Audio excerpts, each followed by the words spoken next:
Coming up on News Live at 6, the University Senate held their first open forum meeting today. We'll tell you what was discussed.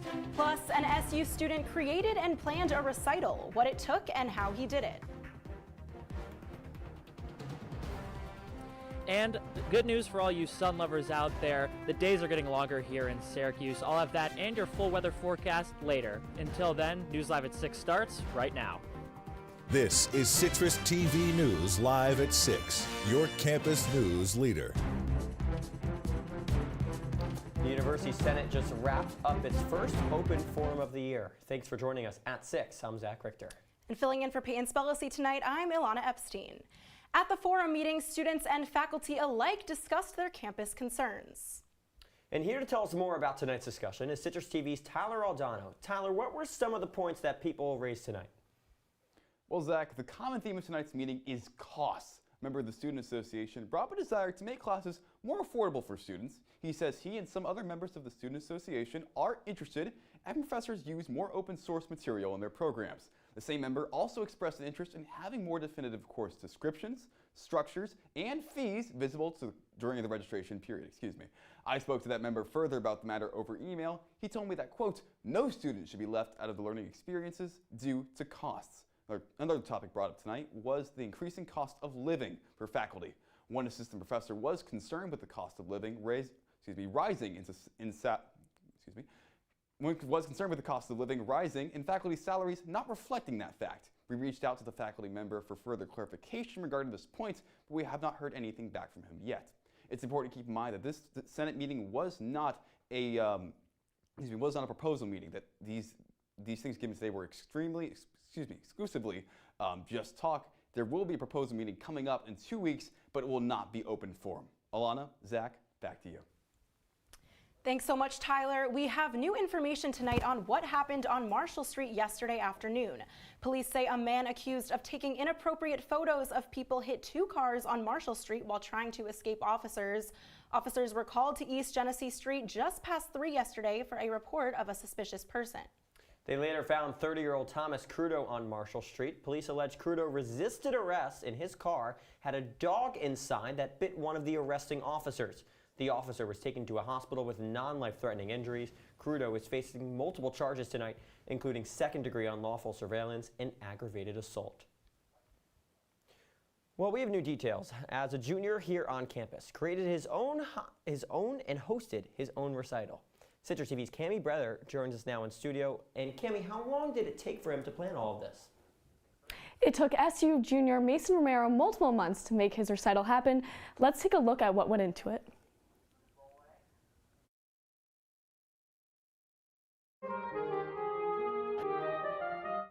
SU's own Mason Romero, a junior at Syracuse University who specializes in playing the saxophone, recently hosted his first recital at the Krause College of Fine Arts. I had the chance to sit down and talk with him, and here's what he had to say about the process. It is a lot. It's a lot of work. So at the end of my sophomore year, I had to audition for a panel of 5 people to decide whether or not I was able to put on a recital, and luckily they said yes. So as soon as they said yes, it is a process of picking music, finding what you want to play, and kind of having sort of an idea of the music that you like on top of what is, current, and finding a balance of everything you need to do. There's also having to talk to a bunch of people and get that side of things, the administrative side, planned. So you have to pick the date that works for everyone. We have to do a pre-recital jury is what it's called, and that is basically you have to play your recital for a panel of 3 people, and they get to decide whether or not it's good enough for you to actually put it on. There's a bunch of stages. Yes. At first you're like, oh, recital, but there's a lot of steps. Yes, that you and have to go I think through. that's something a lot of people don't think about when they put on the recital, because when you audition for it, it's just like, oh my god, yeah, I get to do a recital, and then once you start thinking about the process, it's a lot.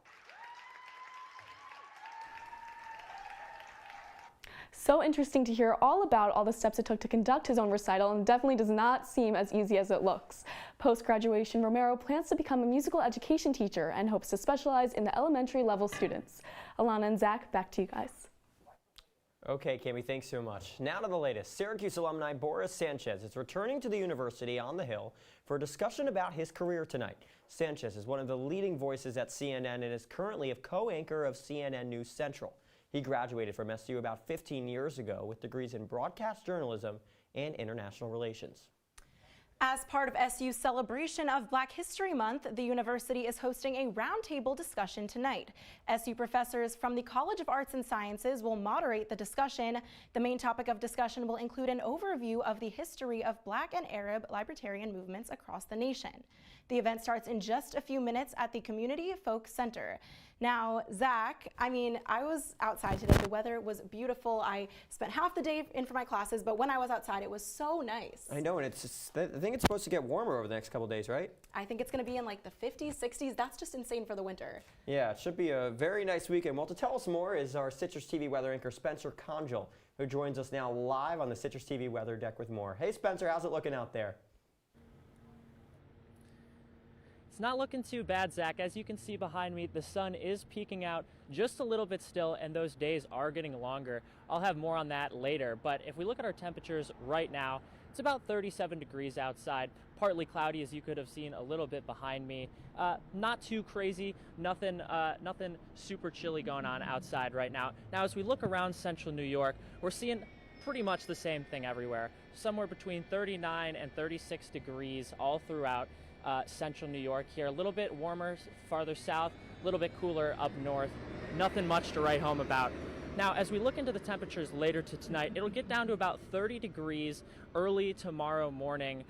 It'll be partly cloudy throughout earlier in the evening, so maybe if you're outside before midnight, you'll see a star or two poking through the clouds. Now, I'll have more on that and the length of the days, as well as your full five-day forecast later. Until then, Ilana and Zach, back to you. Thanks so much, Spencer. Over 40 companies could be forced to pay for a nearly $100 million creek cleanup in Salina. The creek has been polluted since the 50s when General Motors ran the Fisher Guide plant that contaminated Lake Creek. After GM's bankruptcy 15 years ago, the company racer sued other companies to split the cost of the cleanup. A court decision earlier this week says they could be held financially responsible for the cleanup. In Ilana, the Syracuse City Council has postponed its vote to increase pay for elected employees. The proposal to give non-union workers a 3% raise came from Mayor Ben Walsh's office. The raise would include Walsh himself, giving him a nearly $4,000 wage increase. Council members plan to review this proposal at their next meeting. A man from upstate New York was among the latest to be arrested for involvement in the Capitol riots on January 6th. James Week, a 55-year-old man from Sodus, New York, is facing felony charges of assaulting, resisting, and impeding on-site officers. Weeks was also charged with multiple misdemeanors, including destruction of government property. And still ahead tonight at 6, a new resolution passing that will spend $100,000 in taxpayer money. Find out where this chunk of change is headed. And Governor Hochul plans to address the housing crisis across the state, her initiatives, and what she plans to do in Syracuse. Welcome to an excellent episode of Live from Studio B.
If you see news happening on campus, in Syracuse, or across the nation, call the Citrus TV newsroom, 315-443-1177, or tweet at Citrus TV News, your campus news leader.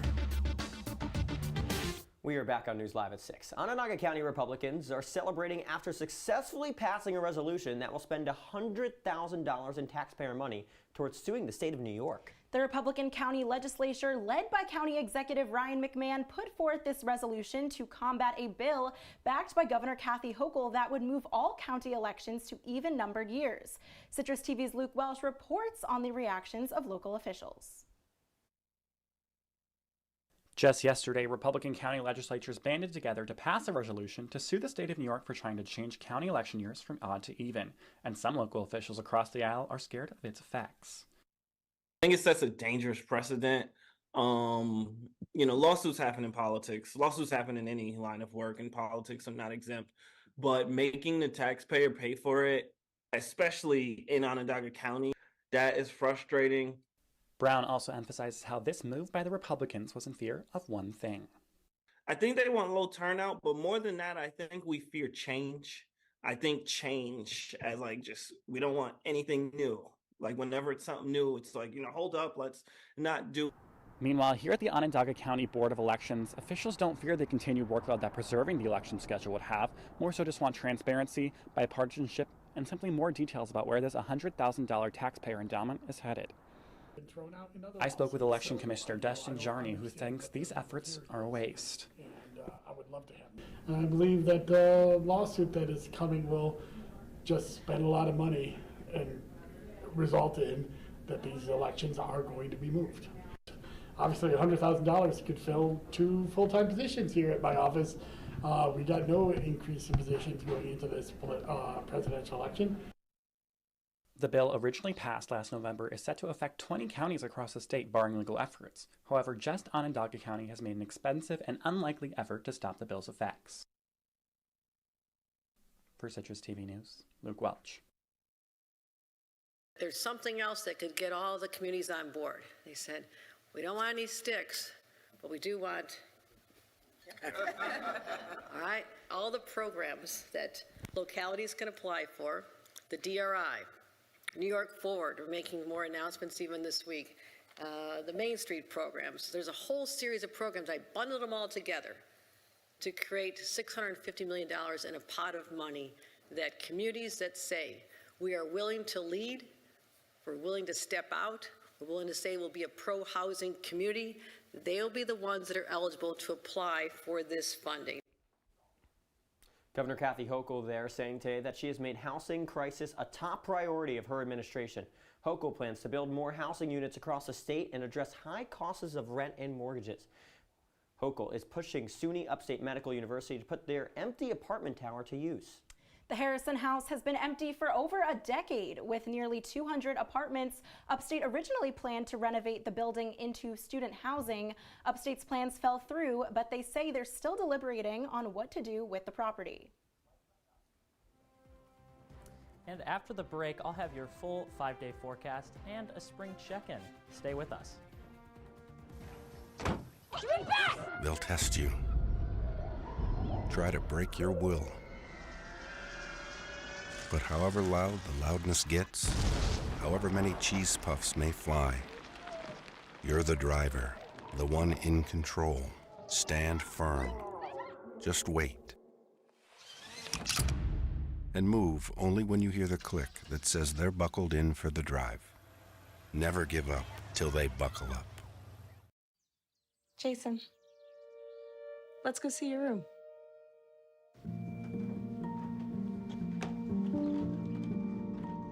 What do you think? We kept it a little spare, so you can decorate it how you like.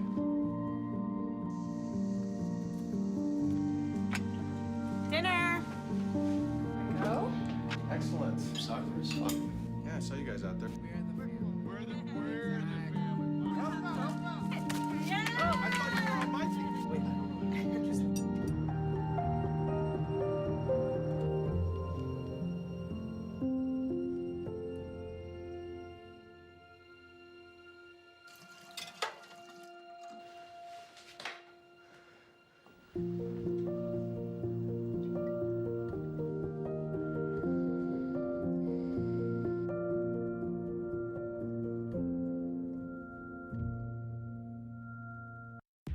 From the Citrus TV Weather Center, this is SU's most accurate weather forecast. And welcome back into News Live at 6. As you can see behind me here, we do have quite a nice couple days ahead of us. On Thursday, getting up to 53 degrees. Friday, 58 degrees and partly sunny. That'll be the day where you might be able to get away with wearing some shorts outside. You'll definitely need your sunglasses. Now, beyond that, Saturday, we've got a 50% chance of rain with about 54 degrees, so still pretty warm. And then we cool back down, seeing a low of 30 on Monday, 33 on Sunday, with back to the kind of status quo that we see here in Syracuse, New York. Now, I've got something quite special for you. Here is a little spring check-in of our sunset times and our day lengths throughout the month of February, leading us over to March 10th, when daylight savings kicks in. So today we've got a sunset at 5:23, well before the show, a 10-hour day length that's less than half the day. But as you can see, things are moving quick.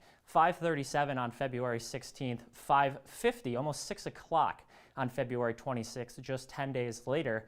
And then on March 10th, when daylight savings finally hits, we'll have our sunset at 7 o'clock with almost 12 hours in the day. And that will be a very nice day. When daylight savings hits, it just seems that spring is finally starting. We get to see that sun for a bit longer, though it is usually kind of cloudy in the month of March and February, what we usually see the last week, kind of that kind of weather. But there will be a bit warmer, and we will see some warmer temperatures.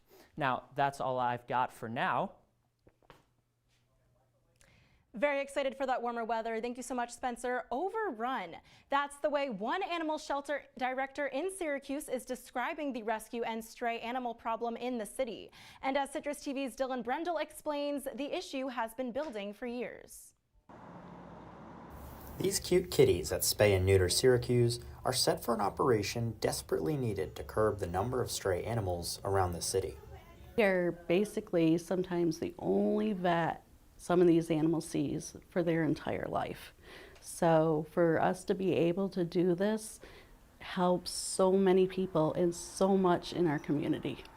For rescues like these, spaying and neutering keeps animals out of shelters like the one run by Troy Waffner. He says the cost to spay and neuter is just too high for Syracuse residents.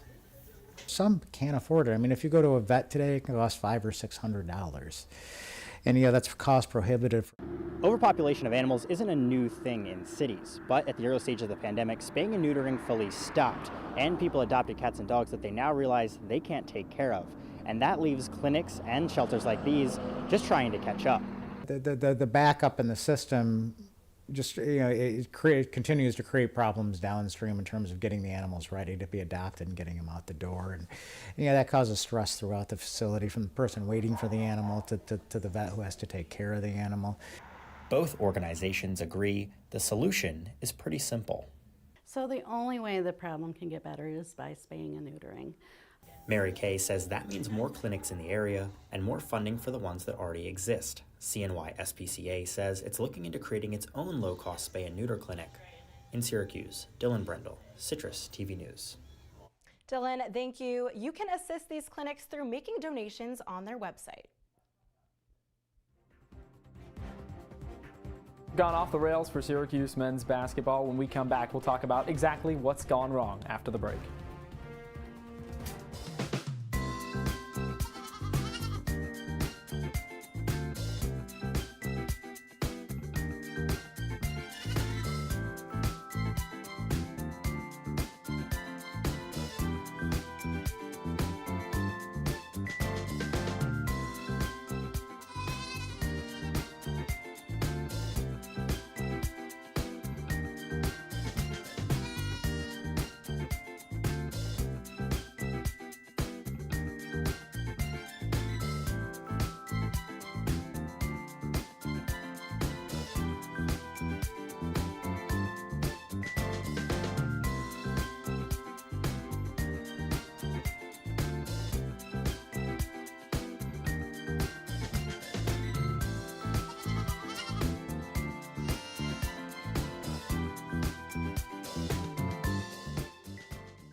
And now, your CitrusTV Sports Report.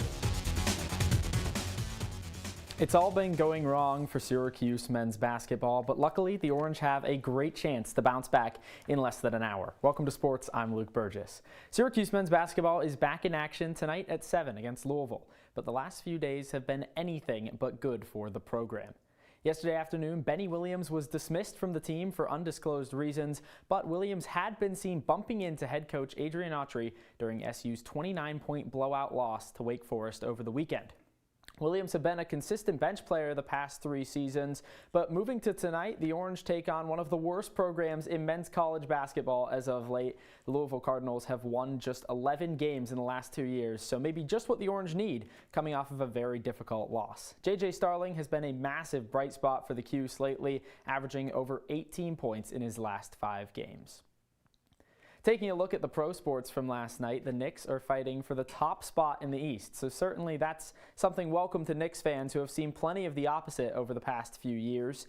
Some unwelcome news, though. New York All-Star Jalen Brunson twisted his ankle and had to come out of the game. Fans definitely hoping that the injury doesn't hold him out for long, but 32 points from Dante DiVincenzo made sure that New York still picked up their 33rd win of the season. 10-point victory over Memphis now makes the Knicks 19-6 at home. And in the NHL, the Sabres came out refreshed, but Dallas's netminder looked unbeatable after some time off. Buffalo lost 2-1 to Dallas, but it was former first-round pick Jake Ottinger with 47 saves for the Stars in the win. They don't put pictures in the box score for a reason. Buffalo falls in the only place that matters, the standings. Tage Thompson scores his 15th goal of the year, but Buffalo is 22-24-2 and fighting to stay alive in the East Coast playoff race. Our Super Bowl coverage rolls on this week from Las Vegas. The most famous Mr. Irrelevant of all time, Brock Purdy, squares off with Patrick Mahomes. Mahomes is in his 4th Super Bowl in 5 years and looking for his 3rd win. But there's plenty of action before opening kickoff on Sunday. Our Annie Claff has been there all week at Radio Row.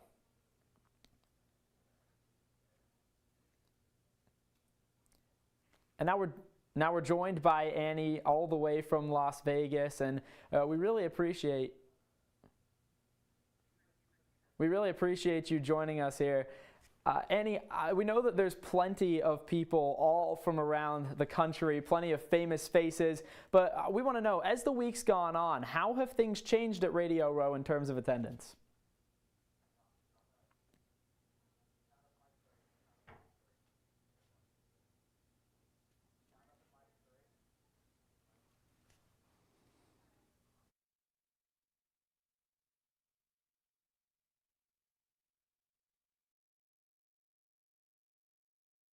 We're trying to get some things figured out here as we roll on. But in terms of the game, a whole lot of excitement surely surrounding it. Mahomes going for his 3rd Super Bowl already, only 28 years old. Brock Purdy in just his 2nd season took the 49ers all the way to the NFC Championship last year. It tore his UCL, so he had to get surgery for that over the offseason.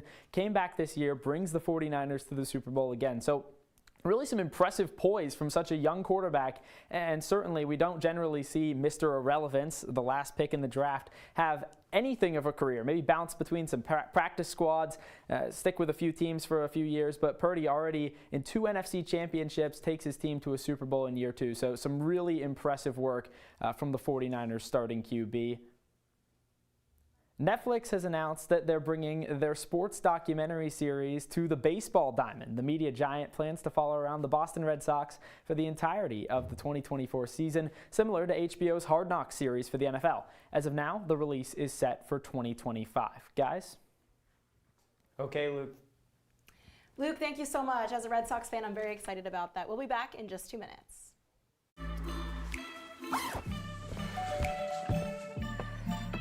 Yo, camping buddy. Okay, you guys ready? Dude, I thought you were driving. I thought you were driving. Oh, I never said I was driving. I definitely can't drive. Okay. If you're high, just don't drive. It's illegal everywhere. If you feel different, you drive different. There's one thing you can never have sex without. It's not something you buy. Or something you take. In fact, there's only one way to get it. It has to be given to you, freely. It's consent. Because sex without it isn't sex. It's rape. Consent. If you don't get it, you don't get it. It's on us to stop sexual assault. Learn how and take the pledge at itsonus.org.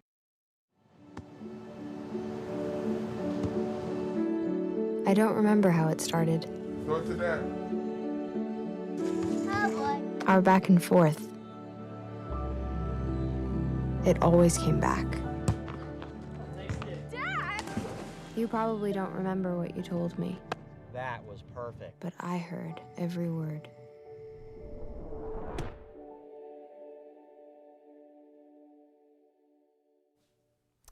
When you wake up tomorrow, we have some pretty good temperatures for you. Tomorrow is going to be quite a warm day, starting off the day at about 36 degrees, getting to about 49 at noon, and up all the way to 53, 54, a little bit further into the afternoon. It should be partly cloudy, so we might see a little bit of the sun in the morning. But as you can see, that beautiful picture there was the view out my apartment this morning, and it is quite nice. And hopefully we'll see something similar tomorrow, but with maybe a little bit warmer temperatures throughout the day. I'm looking forward to it. I don't know about you guys. Spencer, I'm definitely looking forward to it. That's a beautiful photo, and I feel like we're starting to see those sunsets, and you know, the days are lasting longer. I'm really excited about that. Wait, so Spencer, we have warmer temperatures the next couple days, and then I heard a rumor that there's snow back next week? Yeah. These warmer temperatures that we're seeing are only here just for a little bit. Things are going to drop back down next week. We might see a little bit of snow, we might not. We'll see as we get to next week, but unfortunately, after Friday, we're going to be kind of getting back into what you would expect to see in February in Syracuse. Okay, well, Spencer will keep us updated all on that. Well, a man who has spent the last 8 years making a replica of the Eiffel Tower out of matchsticks recently found out the record won't count. Richard Ploud used over 700,000 matchsticks to create a nearly 24-foot high tower. The Guinness Book of World Records, however, said that the matchsticks used were invalid because they're not commercially available. Guys, that is so many matchsticks. I would be so upset. If that happened to me, like, don't talk to me for years. I would be devastated. I don't know. I think that this is just kind of evidence that some of these silly things that people do for a world record, maybe you shouldn't try them at all. I don't want to be too pessimistic, but you go through all this work. What was it, 8 years of work, you said, and now all of a sudden your record's invalid? I mean, I don't know that I can get behind it as a wave of something that people are getting into. I don't know about you, but yeah. Spencer, what about you? I feel like the Guinness Book of World Records has all these crazy records that like only one person would ever do. So why can't we just change a little bit? It's too easy to get a record. Too easy. Yeah, say just make it something. Give him 8 years, 700,000 max. No one else does that. Just give it to him. Something. Hey, well, I know I wouldn't be able to build something like that, but that's Citrus TV News Live at 6 for this Wednesday. Don't forget, you can follow us on X and Instagram at CitrusTV News. Now, for the entire Citrus TV News team, I'm Ilana Epstein. And I'm Zach Richter. Tomorrow at 6, we'll have a full report of Schoolyard Bagels, which is opening tomorrow. Have a great night, Syracuse.